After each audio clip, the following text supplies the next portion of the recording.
My friends, thanks for joining. So today I want to discuss a topic that is a bit tricky, business strategy. So we talk a lot about business strategy, but we need to understand how a business strategy is generally done. It's done based on a specific industry, it's done on a specific risk, prioritization in terms of business risk is done based on investment, roadmap that it doesn't have to be strictly only security roadmap, but it is about the digital transformation, is about the direction that the company is taking, reorganization, acquisition, and uh, disruption of events like COVID. There is a lot in terms of leadership that define what is a strategy. But security strategy was historically having a tricky history. There was the strategy to outsource, the strategy to insource. There was a joke about CISO. There are two types of CISO. One arrive and everything is in-house. He will outsource. Everything is outsourced will become in-house because obviously the a shift a similar shift show numbers, and the numbers are what demonstrate the value of a strategy. But it's true that numbers don't tell always the truth, and there is always a learning curve on whatever direction you go. It's like when you sail, you can decide to change direction to brake, but you don't brake like in a car in the sea. You need time, and business is the same. So all these conversation want to have a structure, and my thinking structure for today is: are we combining emergencies and the trend to define the security strategy, overlooking what is actually the real way to do it, and be sure that the strategy is always covering everything? So when you go for a service in the car, you don't just focus on the most important topic for you. Just because you hear noise from the brakes doesn't mean that you don't check the rest of the car. And i- if you stop me at a conference or you ask my opinion on what was the most insightful book that I read, but I would suggest to security professional is this one. It's nothing related to security in a specific term. I don't want to tell you how is the book to let you enjoy if you decide to buy. I don't have any kind of revenue out of it. You'll see that I don't even post a link to buy.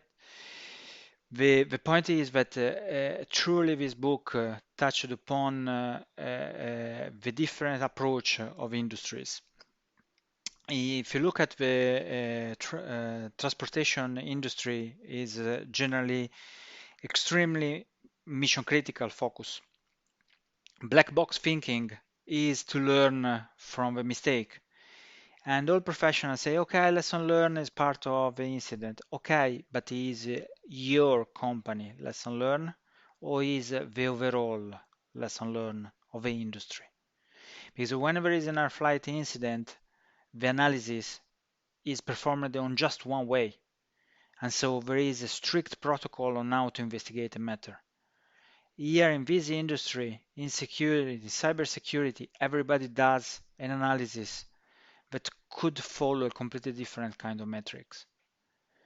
We invested a lot into standards, but we don't have much standards on that space. So when you look at case studies, they tell you not a kill chain of attack, but is it actually explaining the business process strategy-wise what was wrong. Generally, they change CISO and they hire a lot of people, but it doesn't give you an understanding of how the strategy failed. So failure it's part of understanding an incident happen, but it should be way more homogeneous across the industry. On now we learn that if all the industry is focusing on ransomware and phishing, just and later on is coming supply chain, you see that there is this overwhelming feeling that you never win.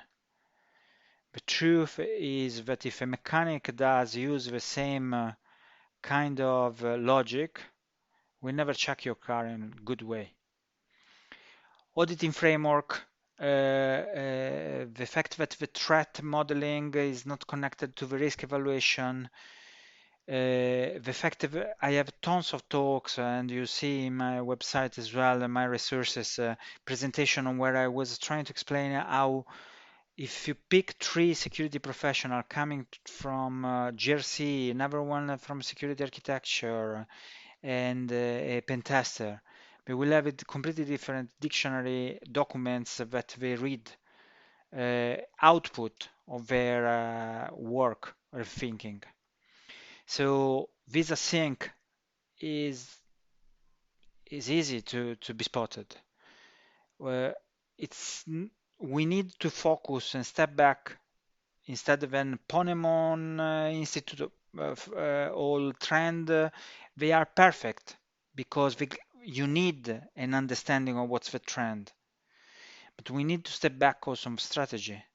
If a strategy is based 1 year on digital transformation, all cloud, and it does create a strategy that is async towards the on-prem. That is a problem. If a strictly asset-centric on-prem, it doesn't shift into a data-centric kind of strategy that can merge with a cloud security strategy. It's it's going to create a wider attack surface. The fact that each company industry is having different adoption technology-wise, it doesn't help also on creating analysis. But if everything would step back a bit on the big picture, also from a business standing point, you could understand which change, which tuning we need, which gap the strategy was having. And business processes are a big part of that. Table, tabletop exercises are the most underrated because actually leadership drive during an incident. But you'll find that legal is having the last word for all communication out. Having a tabletop exercise where all templates of the communication out is done in advance will help to make the leadership more confident, more knowledgeable about the issue that the decision will create. Transparent communication with customers, engagement with them on explaining is what makes the difference. But it's not something that you can learn during an incident.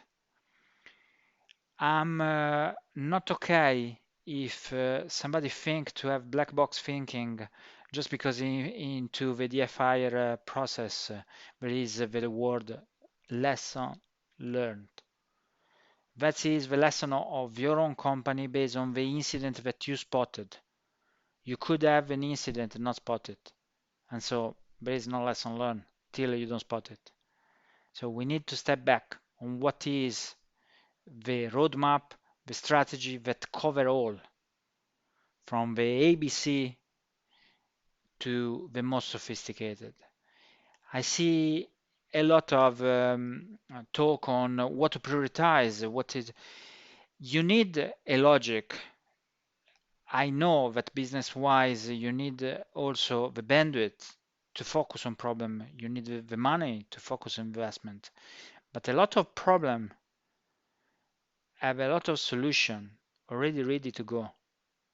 And if I have to blame something about the security industry, we have tons of good projects, but they are not linked together. Also on solutioning perspective. You can't drive a car without a dashboard because you need to know the speed. You need to know if when you switch it on, all check worked out. We are driving company security-wise without even having that dashboard. It's not for sure the truth about everybody, but we do know the complexity even in cloud. You have infrastructure as service, PaaS, FaaS. How you unify those, how you do the data-centric kind of policy. See how DLP is fragmented as a strategy. So talk about the business strategy and create a case study that include analysis of a business strategy would give back a value. Would give back a value because it would be a path that any leader can follow, can learn. This idea that the CISO is a so dynamic role that every 2 years change, or that if there is an incident is anyway changing all management or leadership, but you never fix the problem because you don't understand always what is the problem. It's, it's not just one person, it's the overall chain. And everybody tell me that company are having values. Okay, but the interview need to evaluate those values. We have a big issue in insider threats. You need to also in the hiring process look into the ethics. Ethics should be a big chunk of interviews. Test to test the ethics as well. Questions. So I see a lot of profiling psychologically to see if you're a performer, not a performer. But let's be honest, we have even leadership position without that kind of double check. And black box thinking, this book, this thinking on the fact that the entire industry needs to change based on an incident. I I don't know. I've spent 20 years and I've always been passionate about strategy. I think strategy is actually the big picture. How you drive is important, how you drive a company, but you have many drivers. Every employee drive a portion of your company, and bigger or smaller doesn't change the complexity. And that is the reason why stepping back, if each year business strategy is actually tailored ad hoc to cover 360 degrees the security problems is important, is absolutely more important than have a conversation on investment. Because till you don't define the business strategy, you didn't define even how much investment you need. So I hope you found this talk insightful. Anyway, if you want my opinion or you want to comment, please feel free. Subscribe to the channel so you know when I post something. If you want my opinion about the industry, you find my book on Amazon, and I'm looking forward to talking to you. All my videos are made out of passion, the passion that I'm having for cybersecurity. I think there is a lot of potential, but it's not just a conversational that has to be technical. It has to be also business, ethical, and it's not only about good and bad management. It's also based on not having bandwidth. Okay, what you prioritize and why. So I will try more than once to raise topics that can be food for thought. My target is not with this video to say everything is wrong, is to propose some sort of solution as well. So I hope you enjoyed and thanks for having me. Take it easy. Bye bye.